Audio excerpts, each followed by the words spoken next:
예, 반갑습니다. 신부님께서 너무 과하게 저에 대해서 설명을 소개를 해주셔가지고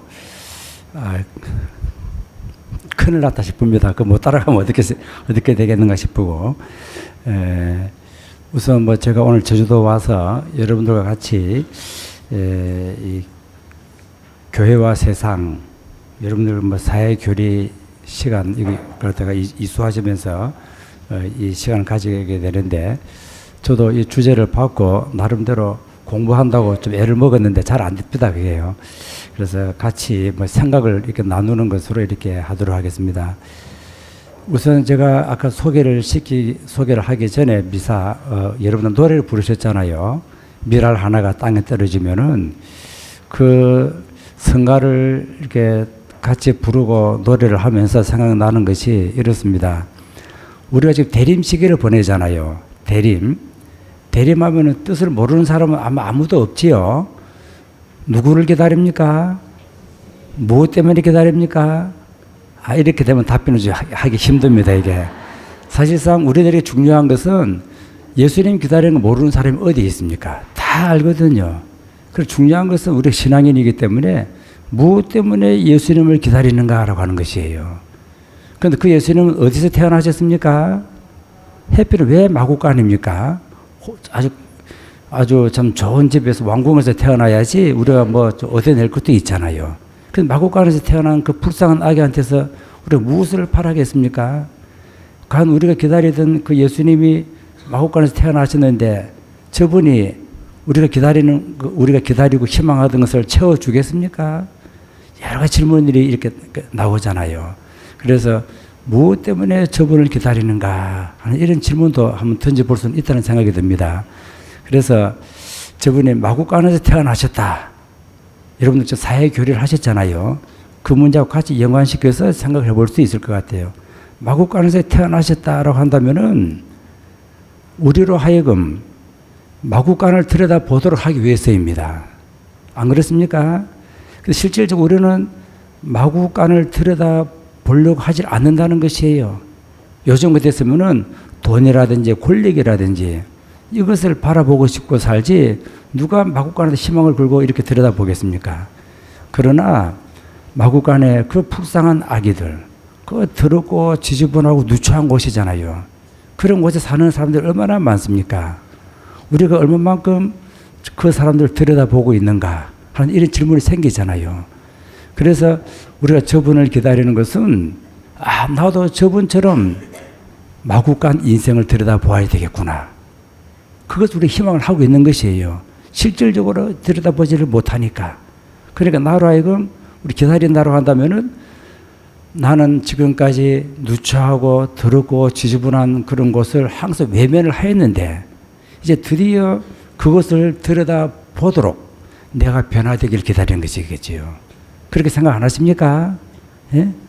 왜 우리 기다리는 분이 마구간에 태어나셨는가? 그런 질문입니다. 그 다음에 또 그래서 미랄 하나가 땅에 떨어져서 죽지 아니하면은 저분의 삶이 그랬잖아요. 미랄 하나가 땅에 떨어져서 죽는 삶을 사신 것이에요. 우리도 미랄이잖아요.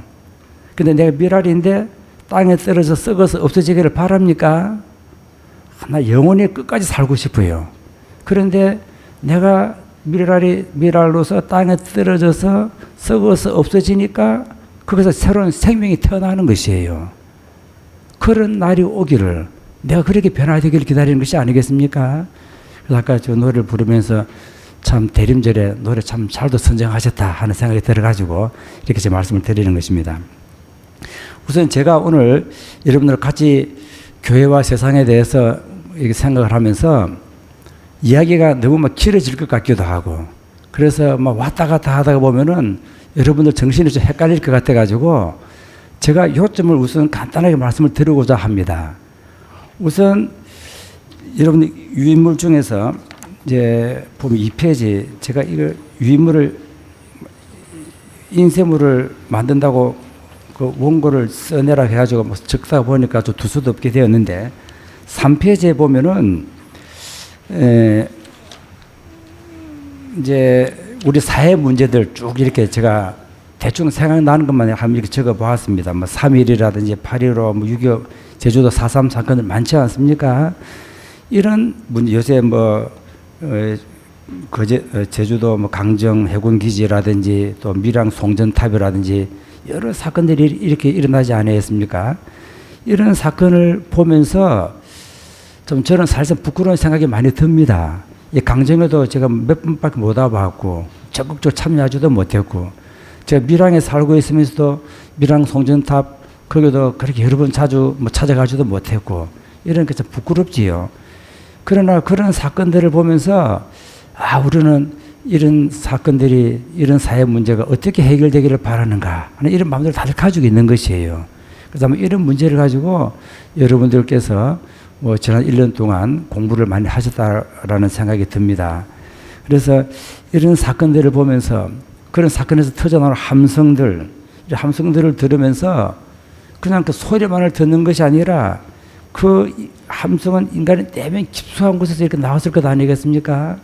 그러니까 그 함성이라고 하는 것은 우리로 하여금 모든 인간들이 가장 깊숙한 그 내면으로 안내하는 소리라고 할 수도 있지 않습니까? 그 소리에 우리가 조금이라도 한번 접근해보자라고 하는 것이에요. 그 사회 문제는 그냥 겉으로 일어나는 일만 해결하는 것이 아니라 어떻게 보면 이런 소리가 나오는 사람들의 그런 깊은 내면 속으로 들어갈 수 있을 적에 해결될 수가 있는 것이 아니겠는가 하는 그런 생각을 하면서 제가 이 원고를 썼습니다. 그러다 보니까 이런 문제점이 생길 것 같아요. 우선은 이제 교회가 말이지요, 이런 함성의 소리라든지 세상의 문제에 대해서 적극적으로 참여를 해야지요. 그런데 자칫 잘못하다가 보면은 너무 그런 소리만 듣고 그것을 위한다고 한다면서 자기도 그냥 세속과 똑같은 소리를 낼 수도 있는 것이에요. 그러다가 보면은 사회가 내는 소리나 교회가 내는 소리나 똑같아질 수도 있는 것이에요. 이것을 소위 말해가지고 교회의 세속화라고 부르지요. 그런 위험성도 있는 것이에요. 그런가 하면 또 다른 한편은 신심이다. 그러면 사회의 모든 소리를 갖다 외면하고 그냥 교회 전례라든지 이런 데만 자 깊숙이 들어가면서 내면화하면서 사회의 소리를 듣지 않는 이런 위험성도 있는 것이에요. 그래서 이런 위험성을 우리가 피해가면서 과연 교회가 세상에 대해서 어떻게 할 것인가 하는 이런 문제를 한번 생각해 봤으면 좋겠다는 생각이 들고요. 그 다음에 또 하나는 여러분들이 사회 교리잖아요. 교리라고 하면 무슨 생각이 듭니까? 예컨대 천주교 신자가 되기 위해서 예비 신자 교리를 하잖아요. 교리는 일종의 그 가르침이잖아요. 가르침이거든요. 그런 사회 교리를 하면서 교회가 사회에 대해서 어떻게 가르치고 있는가 하는 그런 입장입니다. 그래서 교리라고 하는 것은 어떻게 보면은 가르치기 위해서 있다고 할 수 있는 것이에요. 그러나 중요한 것은 가르친다라고 하는 것은, 가르침이라고 하는 것은 하늘에서 뚝 떨어진 어떤 소리가 아니잖아요. 그래서 가르침은 제가 조금 이따 설명도 드리겠습니다만은 사목적이어야 한다 이렇게 얘기하는 것이요. 가르침이라고 하는 것은 사목적이어야 한다. 이 말은 사목이라고 하는 것은 이제 사목이라고 하는 뭐 실천이라고도 생각할 수 있는 것이에요. 실천. 교리, 이론과 실천이에요. 그래서 이런 또 사목자는 또 복음적이어야 한다. 이런 것도 말을 할 수도 있고요. 그다음에 이런 사목적인 것이 바로 교리의 내용이 되어야지 되겠다라고 하는 것이에요. 하늘에서 떨어진 어떤 음성을, 그것이 교리가 아니라 우리가 사람들을 대하면서 어떻게 대해야 할 것인가, 봉사를 한다라든지 이런 것이 바로 교리의 내용이 되어야지 되겠다 하는 것인데, 그래서 그것을 보기 위해서 이제 제가 이제 여러분들 유인물 1페이지부터 한번 이렇게 보도록 하겠습니다. 우선 제가 여기에서 성경 구절로 마태복음 23장 1절에서 제가 오늘 이걸 강의를 하면서 성경을 제가 많이 뽑았습니다.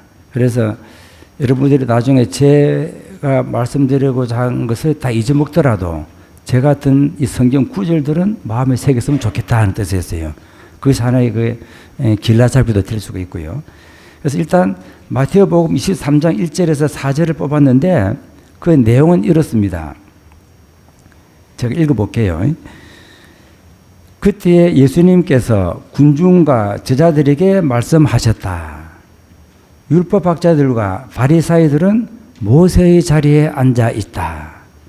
그러니 그들이 너희에게 말하는 것은 다 실행하고 지켜라.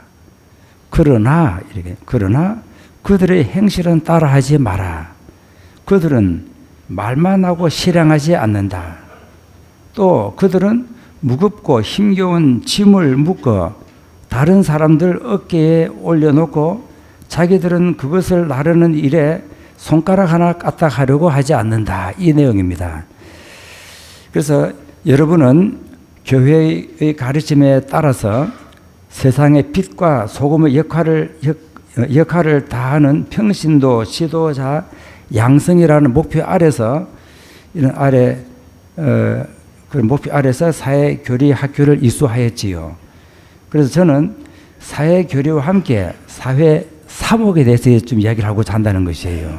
너무 사회 교리를 하다 보면은 가르치는 것만을 자꾸 생각을 하게 되는 것이에요. 내가 무엇을 가르칠 것인가. 제가 조금 전에 교리라고 하는 것은 하늘에서 떨어진 것이 아니라고 하였습니다. 그런데 자꾸 가르치려고만 하다가 보면은 그냥 교회 입장만을 자꾸 이야기를 할 수 있게 되는 것이에요. 그래서 이 사회 이런 교리와 함께 사회 사목에 대해서 이야기를 하고자 한다. 그래서 교리와 사목은 우리 전체 교리를 봐가지고 교리와 사목이라고 하는 것은 이렇게 생각해도 됩니다. 교리는 이론이라고 생각할 수도 있고 사목은 실천이라고도 한번 해볼 수 있게 되겠어요. 교리와 사목은 서로 뗄 수가 없는 관계에 놓여 있습니다. 교리는 가르침은 사목을 내용으로 하고 그래 내가 뭔가 우리가 가르친다고 하는 것은 그 가르침대로 사람들이 살기를 바라는 것이에요. 그러니까 삶이 들어있다고 하는 것이에요. 그래서 사목을 내용으로 하고 사목은 또 교리에 근거합니다. 그냥 실천하라라고 하면서 어떤 근거가 없이 이야기를 해버렸을 적에는 그것은 그냥 붕 떠버릴 수도 있게 되는 것이지요. 교리에 근거하지 않는 사목은 빈 수레에 지나지 않고 실천이 없는 교리는 한낱 이론에 불과할 수도 있습니다. 그래서 여러분들이 교리를 배웠으니까 이제 사목적인 측면에 대해서도 한번 생각을 해봤으면 좋겠다 하는 뜻에서 제가 이렇게 말씀을 드리는 것입니다. 그래서 예수님께서 율법학자들과 바리사이들이 말하는 것은 다 실행하고 지켜라라고 하면서 그들의 행실은 따라하지 말라고 하신 것은 가르치기만 하고 실행하지 않기 때문입니다. 그 사람들이 그랬거든요. 항상 가르치려고만 드는 것이에요. 내가 말하는 것을 지켜라라든지. 그런데 그들은 그 가르침에 근거해서 살지를 못했다고 하는 것이에요.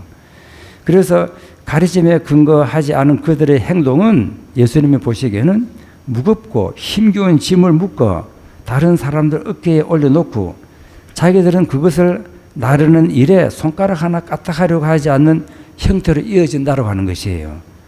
그들은 가르치지만 사목적이지 않다.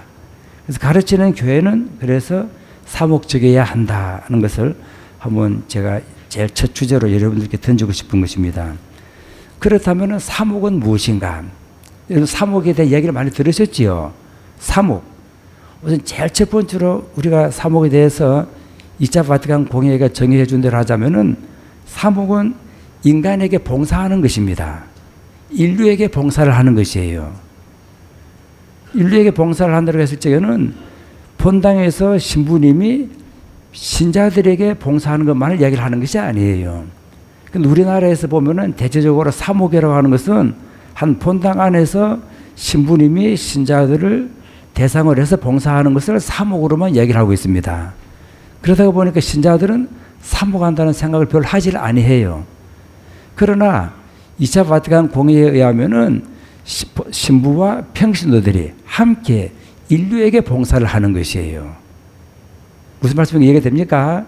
그래서 신부님들만이 사목적이라고 하는 것이 아니라 우리 신자들도 사목적이어야 한다는 것이에요. 인류에게 봉사를 하는 것이니까 우선 그 생각을 우리가 먼저 가져야 될 것 같아요. 그 시편은 하느님을 사목자라고 부르지요. 목자. 주님은 나의 목자, 나는 아쉬울 것 없어라. 이 대목 다 아시지요? 목자라고 부르잖아요. 목자나 사목자나 똑같은 말입니다. 우리가 개신교에서는 목사라고 번역을 했어요. 그래서 목자나 목사나 사목자나 목회자나 다 똑같은 단어예요. 같은 단어를 이 사람은 이렇게 번역을 하고 저 사람은 저렇게 번역을 한 것이에요. 하느님은 우리가 주님은 나의 목자라고 하는 것은 주님은 나의 사목자다라고 하는 것하고 똑같은 것이에요. 그래서 그 다음에 보면은 사목자 역할이 나오는 것이에요. 그분은 푸른 풀밭에 나를 쉬게 하시고 잔잔한 물가로 나를 이끄시어 내 영혼에 생기를 돋워 주신다. 목자가 할 일입니다. 사목자가 할 일이에요. 이것은 모든 인류가 이렇게 살아야 되는 것입니다. 우리는 모든 인간들은 사람들을 풀밭에서 쉬게 만들어줄 수 있어야 되는 것이에요. 신부님들만 그렇게 하는 것이 아니잖아요. 무슨 말씀이 이해가 되죠? 그래서 잔잔한 물가로 나를 이끄시어 내 영혼에 생기를 돋워 주신다. 이 하느님이 하신 일들을 우리 이제 모든 신자들이 다 할 수 있어야 되겠다라고 하는 것이에요. 이것을 이제 에제키엘서에서는 이렇게 또 노래를 합니다. 하느님의 사목자라고 불렀지요. 여기서 이렇게 이야기를 합니다. 나 사목자는 이렇게도 되는 것이에요. 나 목자는 이제 내 양떼를 찾아서 보살펴 주겠다. 사람들을 찾아서 나서야지 되는 것이에요. 캄캄한 구름의 날에 흩어진 그 모든 곳에서 내 양떼를 구해내겠다. 몸소 내 양떼를 먹이고 몸소 그들을 누워 쉬게 하겠다. 부러진 양은 싸매주고 아픈 것은 원기를 북돋아 주겠다. 그러나 기름지고 힘센 양은 없애버리겠다. 여기서 무슨 이야기가 나오는 것이지요. 이것은 모두 보살펴야 되겠는데 보살피지 않는 양들은 하느님도 그것을 그냥 보고 있지 않겠다라고 하는 것이나 마찬가지잖아요. 나는 이렇게 공정으로 양떼를 먹이겠다. 나 이제 양과 양 사이, 숫양과 숫염소 사이의 시비를 가리겠다. 이 목자의 모습이 나중에 예수님께서 최후의 심판 장면에 떠오르지요. 최후의 심판 때 예수님께서 최후의 심판에 대한 이야기를 들려주면서 사람들을 양과 염소대로 갈라놓는다는 이야기가 나오잖아요. 그래서 양은 오른쪽에 세우고 염소는 왼쪽에 세운다. 수단과 염소 사이를 가리고 시비를 가리는 것이지요. 그래서 정말로 사람들에게 다가가고 쉬게 해주고 한 사람은 천국으로 부르고 그렇지 못한 사람들은 천국으로 부르지 아니한다라고 하는 뜻이 되겠습니다. 사목이라고 하는 것은 인간을 찾아가고 보살피고 먹이고 쉬게 하고 싸매주고 원기를 북돋아주는 행위, 한마디로 인간에게 봉사하는 것입니다. 이것을 사목이라고 부르는 것이에요. 사목은 인간을 위한 것이기에 부자와 가난뱅이, 힘 있는 자와 없는 자를 가리지 않고 모든 인간을 대상으로 하고 있습니다. 그래서 한 인간의 개인적인 태도뿐만이 아니라 그들이 사는 가정과 직장, 정치, 경제, 문화, 사회생활에서 가지는 역할을 주제로 다룰 수밖에 없게 되는 것이지요. 그래서 여러분들이 사회 교리를 하셨을 적에 바로 이런 내용들 다룬 것 아닙니까? 그러니까 이런 사목이 바로 교리의 내용이 되어야 된다라고 하는 것이에요. 그래서 교리와 사목은 우리의 인간의 살아가는 데 있어서 두 기둥과도 같은 것이다. 또 사목하는 교회로 봐서도 두 기둥과도 같은 것이다. 이렇게 되는 것이지요. 그래서 2차 바티칸 공회에는 이 점을 강조하면서 교회를 하느님과 인간의 가장 심오한 결합과 또 인간들끼리의 결합을 나타내는 표지라고 이렇게 선언하기도 했던 것이에요. 그래서 이렇게 사목을 보았을 적에 이제 당연한 질문이 던져지게 되는 것이지요. 이것을 예언적인 물음이다라고 할 수 있을 것 같아요. 교회는 인간을 위하여 있는가? 아니면은 인간들이 교회를 위하여 있는가? 하는 이런 문제를 한번 던져볼 수 있게 되겠고요. 그 다음에 또 제가 조금 전에 말씀을 드렸습니다만은 사회교리는 방금 말씀드린 제가 이런 사목적 물음을 내용으로 해야 된다라고 지금 말씀을 드렸지요. 그래서 우리는 사회에 어떻게 봉사하고 있는가.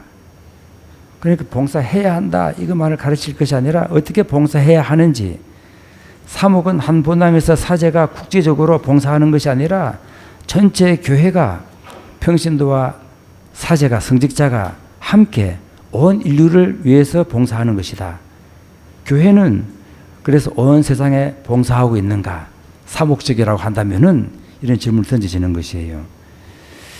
그래서 이런 문제가 우리가 평상시에 늘상 다루고 있는 것이지만은 제2차 바티칸 공의회 때 특별히 강조가 되었던 것이에요.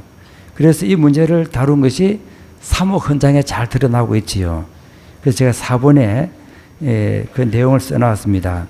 사목 공의회라고 불리는 제2차 바티칸 공의회는 교회 안에만 적용하며 사용하던 사목을 그 교회 안에서만 이게 사목이라는 개념을 교회 안에서만 이렇게 사용했잖아요. 신부님들이 평신자들에게 대하는 그런 태도. 그래서 이것을 제가 좀 더 쉽게 이야기를 하자면은 제가 어떤 본당에 가면 이렇게 이야기를 합니다. 신부님의 사목 방침은 무엇입니까? 이렇게 이야기를 하잖아요. 그러면은 신부님마다 사목 방침 달라지는 것이에요. 성모상을 여기 있는 것을 저리로 옮겨라 하면은 옮겨야 되는 것이에요. 또 다른 신부님 오시면 저리로 옮기라 하면 또 저리로 옮기는 것이에요. 그런 것을 사목으로 생각했다고 하는 것이에요. 그것은 사목과 전혀 상관이 없는 것이지요. 그래서 교회가 온 인류를 위하여 봉사하는 것이다. 그래서 빈부 갈등이라든지 지역 갈등이라든지 계층, 세대 갈등 등 인간 차별 문제와 갈등이 점점 더 심화하는 현실에서 어려움을 겪는 이런 인간들에 대해서 어떻게 봉사하고 있는가 이런 문제를 다루는 것이 사목이다. 그것을 내용을 하고 있는 것이 바로 이제 교리다라고 할 수 있게 되는 것이죠. 그래서 2차 바티칸 공의는 이렇게 이야기를 합니다. 기쁨과 희망, 슬픔과 고뇌, 현대인들 특히 가난하고 고통받는 모든 사람의 그것은 바로 그리스도 제자들의 기쁨과 희망이며 슬픔과 고뇌이다. 저 사람 신자든 신자가 아니든 온 인류의 고통과 기쁨이 바로 우리들의 것이 되어야지 되겠다라고 하는 것이에요. 그래서 공예는 이런 고유한 사목 활동을 이렇게 사회 지평에서 보면서 이렇게 이야기를 합니다. 그리스도께서 모으신 하느님 백성 전체의 신앙을 증언하고 계시하는 공예는 이러한 여러 문제에 대하여 인류 가족과 함께 대화를 나누고 그 문제들을 복음에서 이끌어낸 빛으로 비추고 교회가 성령의 인도로 창립자에게서 받은 구원의 힘을 인류에게 풍부히 제공함으로써 그 백성이 들어있는 온 인류 가족에 대한 연대와 존경과 사랑을 가장 운변적으로 드러낼 수 있을 것이다라고 사목원장 3장에서는 이야기를 합니다. 하여튼 이런 그 사목에 대한 내용들을 이제 5번에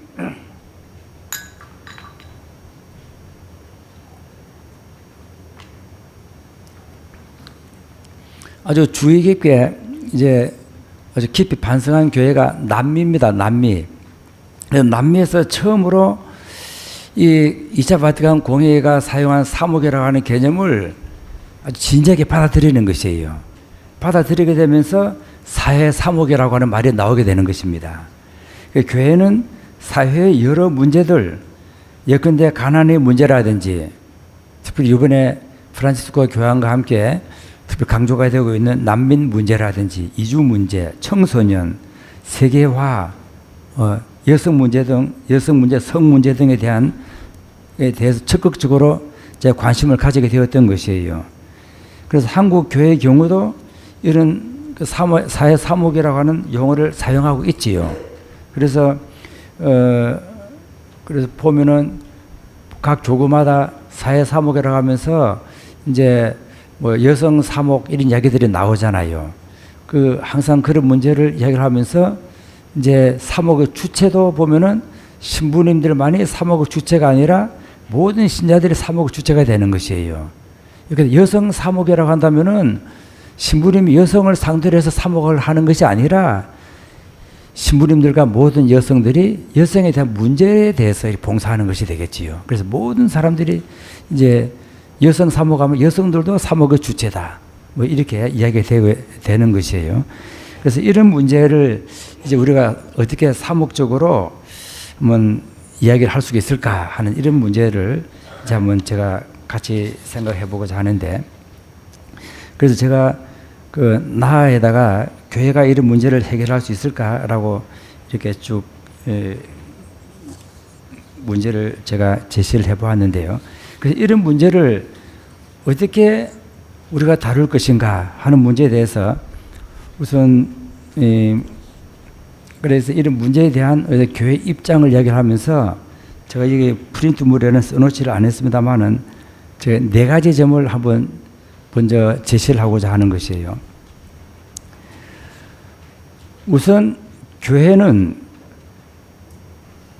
종교라고 하는 것은 여러 사회 문제가 생겼을 적에 그 사회 문제에서 인간을 탈피시키는 도구나 제도 또는 조직은 아니지요. 그래서 우리가 추구하는 행복과 의미를 세상 밖에 두고 그리로 인간을 안내하는 그런 도구는 아니잖아요. 그런데 지금까지 교회는 천국에 대해서 이야기를 하면서 뭔가 천국이 우리가 살고 있는 사회 밖에 있는 어떤 세상으로 생각을 하는 것이에요. 그래서 사회의 어려운 점들을 해결해 줄 생각을 하지 않고 이런 어려운 점에 살고 있는 우리 인류들을 이 세상에서 건져내 가지고 다른 세상으로 안내하는 그런 역할을 하는 것처럼 생각을 하기도 했다고 하는 것이에요. 이것은 잘못된 생각이 되겠지요. 그 다음에 두 번째는 아까 제가 처음 말씀드린 것처럼 사회 문제에 적극적으로 참여해야 한다고 하면서 사회를 닮아가는 그런 모습을 보여줘서도 안 되게 되겠지요. 그래서 결국은 무엇인가 하면은 종교라고 하는 것은 이 세상 안에서 이 우리가 이야기하고 있는 천국을 체험을 하게 해줄 수 있어야 되겠다고 하는 것이에요. 이 문제는 제가 나중에 한번 말씀을 드리겠습니다. 그래서 이렇게 하기 위해서는 이제 교회가, 제 생각은 이런 사회 문제가 생겼을 적에 자꾸 해결하려고 하다가 보면은 오히려 사회를 잘못 닮아갈 수 있게 되겠고, 또는 이 사회 문제에서 사람들을 도피시키려고 할 수 있게 되겠고, 이런 것은 둘 다 위험성이 있다고 이야기를 했습니다. 그래서 이런 상황에서 저는 사회 문제를 해결하려고 애를 쓰는 것도 중요하지만은 한번 여유 있게 다시 한번 사회를 바라볼 수가 있는 그런 마음을 가졌으면 어떨까 하는 이런 생각입니다.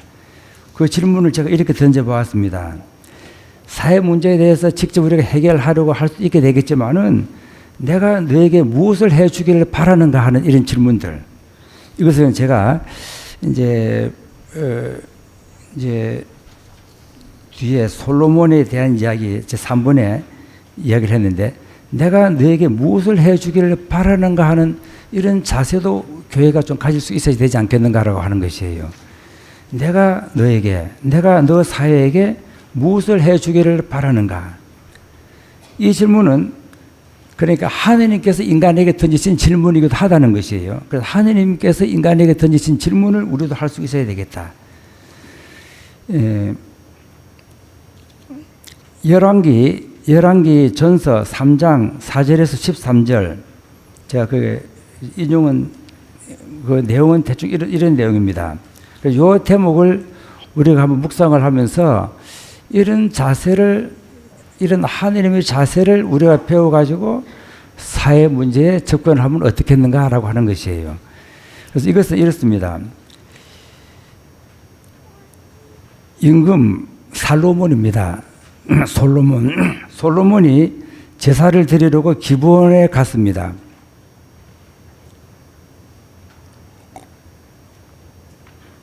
제가 읽어보겠습니다. 그곳에 큰 산당이 있었는데 솔로몬은 그 제단 위에서 번제물을 1000마리씩 바치곤 하였다. 이 기브온에서 주님께서는 한밤중에 꿈에 솔로몬에게 나타났습니다. 하느님께서 솔로몬에게 질문을 합니다. 내가 너에게 무엇을 해주기를 바라는가? 솔로몬이 대답을 합니다. 주님께서는 당신 종인 제 아버지 다윗에게 큰 자애를 베푸셨습니다. 이렇게 쭉 이야기를 하면서 오늘 제가 이렇게 왕좌에 앉을 수 있게까지 이렇게 해주셨고, 쭉 이렇게 이야기를 하면서 이제 하느님께 이렇게 이야기를 합니다. 저는 어린아이에 지나지 않아서 백성을 이끄는 법을 잘 알지를 못합니다. 당신 종은 당신께서 뽑으신 백성, 그 수가 너무도 많아서 셀 수도 헤아릴 수도 없는 당신 백성 가운데 살고 있습니다. 그러니 당신 종에게, 그게 솔로몬 자기 얘기입니다. 듣는 마음을 주시어서, 듣는 마음입니다. 듣는 마음을 주시어 당신 백성을 통치하고 선과 악을 분별할 수 있게 해 주십시오. 어느 누가 이렇게 큰 당신 백성을 통치할 수 있겠습니까? 이렇게 청합니다. 이것이 하느님 보시기에 좋았습니다. 그래서 하느님께서 솔로몬에게 이렇게 이야기를 합니다. 네가 그것을 청하였으니 곧 자신을 위해서 장수를 청하지도 않고 자신을 위해서 부를 청하지도 않고 네 원수들의 목숨을 청하지도 않고 그 대신 이처럼 옳은 것을 가려내는 분별력을 청하였으니 자, 내가 네 말대로 해주겠다. 이제 너에게 지혜롭고 분별하는 마음을 준다. 라고 이렇게 이야기를 하고 있습니다. 그래서 이 질문, 내가 너에게 무엇을 해주기를 바라는가? 하느님께서 인간에게 던지신 이 질문인데 이 질문을 우리 교회도 먼저 할 수가 있어야 되지 않겠는가? 교회는 하느님에게 솔로몬에게 보이신 자세로 세상을 대해야 할 것이다. 하느님으로부터 내가 네게 무엇을 해주기를 바라느냐는 질문을 받은 솔로몬도 부자 되게 해달라라든지 불의를 없애어서 정의로운 사회가 되게 해달라라든지 능력을 주셔서 나라를 잘 다스리게 해달라라든지 하는 이런 청을 하지를 않습니다. 왕권을 굳게 해달라, 강대국이 되게 해달라, 나라를 잘 다스릴 수 있도록 건강과 장수를 달라고도 청하지도 않습니다. 솔로몬은 오로지 백성을 듣는 마음을 달라라고 이렇게 청합니다. 여기서 이제 우리가 그가 백성을 어떻게 대하는지 그의 마음을 읽을 수 있지 않습니까? 사실 백성들의 마음은 좀 변덕스러울 수도 있어요.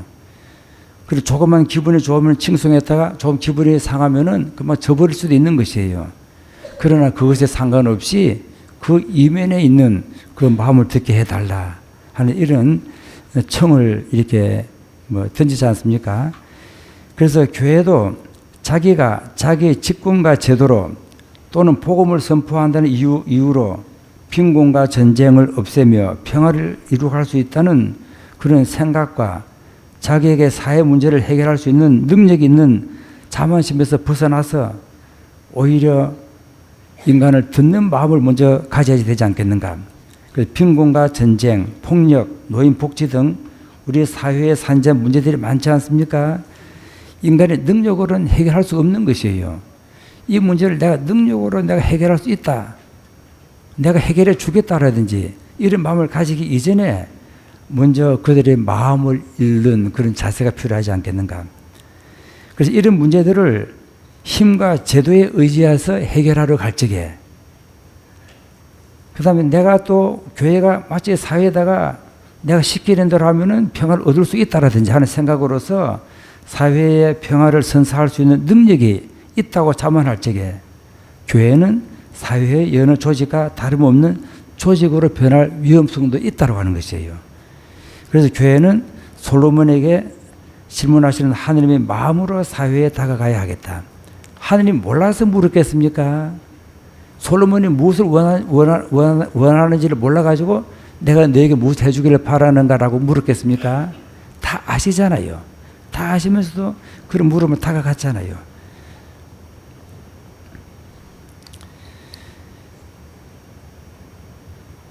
자기를 내려놓는 이 질문의 바탕에서 교회는 자기가 사회에 할 수 있는 일이 진정 무엇인지를 발견하게 될 것이다. 사회가 교회에 바라는 것은 무엇인지, 교회가 어떤 모습으로 자기에게 다가오기를 바라는지 그 마음을 읽게 되겠지요. 좀 사회도 교회로부터 그런 다가오는 마음을 더 느끼고 싶어 하지 않겠는가. 그래서 하느님께서 솔로몬에게 내가 하는 이 질문, 내가 너에게 무엇을 해주기를 바라느냐는 질문에 솔로몬은 백성의 마음을 듣게 해달라고 청하였지 않습니까? 마찬가지로 그것이 교회의 마음이 되어야 되겠다. 교회는 백성이 무엇을 바라는지 그 마음에 우선 귀를 기울여야지 되겠다. 교회는 사회의 마음에 귀를 기울이고 있는가 하는 이런 질문도 한번 던져볼 수가 있게 되겠지요. 이 질문은 조금 더 거슬러 올라가서 이제 이스라엘 백성들이 이집트에서 탈출했지 않습니까? 모세와 함께 탈출했지요. 그 탈출하기 이전에 모세가 이제 이집트에서 도망쳐가지고 미디안 지방에서 40년을 머물렀잖아요. 40년을 머물면서 무엇을 생각을 했겠습니까? 근데 그 성경에 보면은 40년 동안 머물고 있는 동안에 하느님 나타나셨잖아요. 하느님이 나타나가지고는 이제 모세에게 이집트로 가서 내 백성을 구해내라고 이렇게 이야기를 하지 않습니까? 그때 하느님이 모세에게 한 이야기도 이렇습니다. 나는 이집트에서 내 백성이 겪는 고난을 똑똑히 보았고 작업 감독들 때문에 울부짖는 그들의 소리를 들었다. 정녕 나는 그들의 고통을 알고 있다. 탈출기 3장 7절에 나옵니다. 그래서 함께 듣는 가운데서 하느님이 모세도 이제 들었으니까 이집트로 가가지고 어떻게 이야기를 합니까? 하느님 여러분들 음성을 들었습니다라고 하는 것은 하느님 항상 여러분들과 함께 있었다라고 하는 것을 이렇게 알려주는 것이잖아요. 듣는 마음이 함께 있는 마음으로서 표현이 되는 것이에요. 그래서 교회도 사회 문제들이 많지만은 교회뿐만 아니라 모든 사람들이 다 그런 것 같아요. 무조건 내 힘으로 해결하려고 하기보다도 그 소리를 들으면서 함께 있어주는 마음, 하느님의 마음을 먼저 얻어야지 되겠다라고 하는 것이에요. 이것을 제가 강조를 하는 것입니다. 그리고 또 이것은 4번에도 제가 대충 써놨습니다만은 예수님께서 교회를 세우신 이유이기도 합니다. 여러분들이 다 아시는 것처럼 예수님께서 교회를 세우시는 장면을 한번 보십시오. 보면은 이제 베드로 위에다 교회를 세우셨잖아요. 그게 내용은 이렇습니다. 보면은 어느 날 예수님께서 제자들에게 질문을 던졌잖아요. 사람들이 나를 누구라고 하느냐라고 하는 질문. 그때 뭐 세례자 요한이라고 하기도 하고 쭉 엘리야라고 하기도 하고 여러 가지 답변을 내놓았지요. 그때 그러자 예수님께서 자기 제자들에게 질문을 던졌지요. 너희는 내가 누구라고 생각하느냐? 그러니까 베드로가 나서서 답변을 했지요. 뭐라고 답변했습니까? 선생님은 하느님의 아들 그리스도이십니다라고 답변을 했잖아요. 근데 그리스도이십니다라고 답변을 했는데 그 다음에 예수님도 기분이 좋아가지고 내가 네 위에다 교회를 세우겠다 이렇게 얘기를 했잖아요. 그러고 나서 예수님께서 그리스도에 대해서 설명을 이렇게 하잖아요. 그리스도라고 하는 존재는 어떤 존재입니까? 그리스도라고 하는 존재는 자기 자신을 위하여 있지 않고 다른 사람들을 위해서 목숨을 내어놓는 존재다. 여러분들이 강의하기 전에 미랄의 노래를 부른 것과 똑같은 내용입니다. 미랄은 자신을 위하여 있지 아니하고 자기 썩히니까 땅에 떨어져 썩으니까 그래서 열매가 맺잖아요. 열매를 위해서 있는 것이에요. 마찬가지로 그리스도도 이제 다른 사람들 위해서 죽게 될 것이다라고 이렇게 이야기를 하셨잖아요. 그러니까 베드로가 거기서 선생님 무슨 말씀을 하십니까? 선생님이 그렇게 비참하게 죽으면 어떻게 되겠습니까? 라고 하잖아요. 그러니까 예수님께서 뭐라고 얘기를 하셨습니까? 사탄아 물러가라라고 이렇게 얘기를 하셨잖아요. 이 내용을 한번 천천히 한번 생각을 해보세요. 사탄아 물러가라고 하시면서 그 위에다가 교회를 세우겠다고 얘기를 하신 것이에요. 그러니까 베드로라고 하는 존재는 그야말로 연약한 존재입니다. 죄인이잖아요. 죄인이고 연약한 존재인데 그 위에다가 교회를 세웠다고 하는 것이에요. 이것은 무슨 뜻이 되겠습니까? 그러니까 예수님께서 정말로 강한 리더십을 가지고 이 사회 모든 문제를 해결해 줄 수가 있는 그런 사람들을 내세워서 교회를 세웠다고 한다면은 아주 강인한 지도력을 가지고 있는 사람을 뽑아서야 될 것이에요. 이 사회 문제를 다 해결해 줄 수도 있고. 근데 베드로는 그런 능력도 없잖아요. 연약한 존재였잖아요. 그 연약한 존재 위에다가 교회를 세웠다고 하는 것이에요. 베드로는 그 당시 때만 해도 이 자체를 이해를 하지를 못하였습니다. 나중에 가서 정말 자기가 스승님이 정말 힘없게 죽는 모습을 보고 도망쳤다가 다시 돌아오게 되잖아요. 아, 인간의 문제라고 하는 것은 인간의 힘으로 해결되는 것이 아니구나 하는 것을 깨닫게 되는 것이에요. 제가 조금 있다가 그 문제를 이제 이야기를 하고자 하는데, 그 교회는 여기서 문제가 생기는 것은 모든 것을 힘으로 해결한다기보다도 오히려 내가 사회가 힘으로 할지라도 사회가 변화되기를 바라는 것 아니겠습니까? 그러면은 내가 사회를 변화시키려고 하는 것도 중요하겠지만은 내 자체로서 변화된 모습을 제시를 해줘야 되겠다고 하는 것이에요. 저는 그것이 바로 교회의 역할이 아니겠는가 하는 생각이 듭니다. 그래서 우리가 사회에다가 얼마든지 여러 가지 이야기를 할 수 있게 되겠습니다만은 이야기한 내용을 내 존재로서 세상에 보여주어야 한다는 것이에요. 그래서 저는 여기서 대조사회라고 하는 개념으로서 제가 이야기를 했습니다. 뒤에 가면은 대조사회가 나오겠는데, 대조사회, 그래도 이어지네요. 대조사회. 그러니까 정말로 사회가 변화되기를 바란다면은 내 자체로서 변화된 모습을 보여주어야 되겠다고 하는 것. 사실 이 점이 좀 우리에게 좀 모자랍니다, 사실상은요. 가르치기만 하지만은 내가 가르친 그 내용을 내 모습으로 보여주지 못할 때가 많다고 하는 것이에요. 가르치면서도 사목적이지 못할 때가 많다고 하는 것이에요. 그래서 교회는 이제 어떻게 보면은 하나의 대조사회로서 이 세상에 무언가 이야기를 할 수 있어야 되지 않겠는가. 그래서 4분에 제가 대조사회라고 하는 이야기를 여기 써놓았습니다. 한번 읽어보면은요. 교회는 세상에 대해서 가르치려고만 할 것이 아니라 너는 이렇게 되어라 이렇게 하잖아요. 이렇게 변해야 된다고 이야기하잖아요. 되어야 할 세상의 모습, 변해야 할 세상의 모습을 자기의 존재로 보여주어야 한다는 것이에요. 교회가 빈부, 귀천의 양극화가 심해지는 사회를 비판하여 정의를 부르짖는 것은 너무도 당연한 일이지요. 하지만 교회가 스스로 정의로운 사회 모습을 보여주지 못할 적에 그 소리는 빈소리가 될 수 있다고 하는 것이에요. 우리 사회의 지배체제에 문제가 있다면 다른 지배체제의 모습을 보여줘야 되는 것이에요.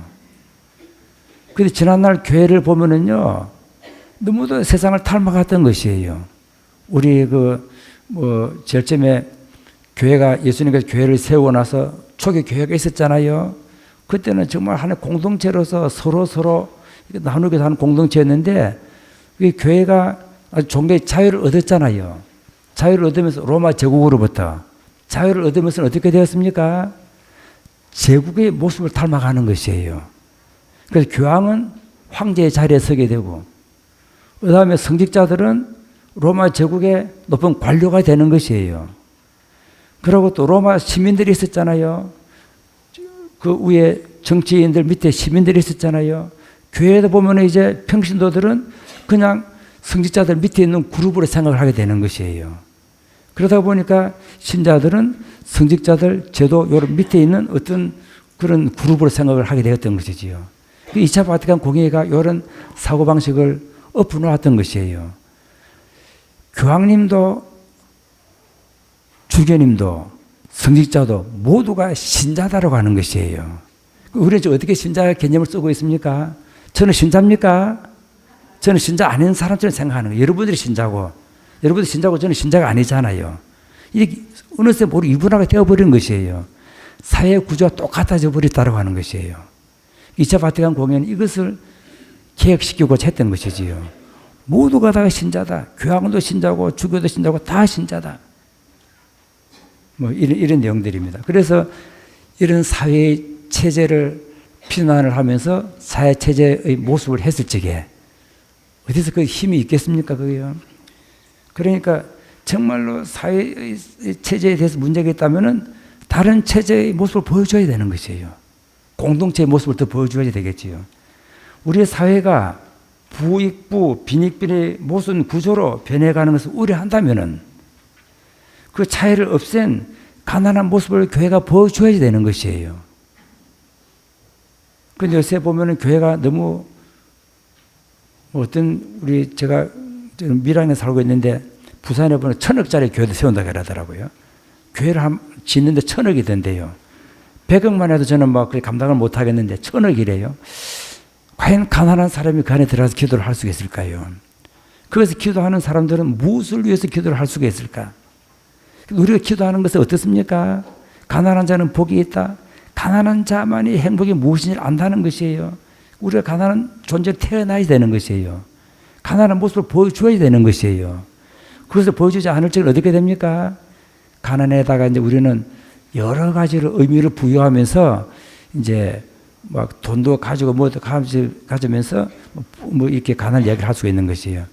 제가 어렸을 적에 어떤 뭐 신문에서 이렇게 보았는데 여러분들 아마 그 내용은 아시겠지요. 주제가 가난입니다. 가난. 학교에 갔더니 가난에 대해서 글을 써라. 그러니까 어떤 한 학생이 글을 썼잖아요.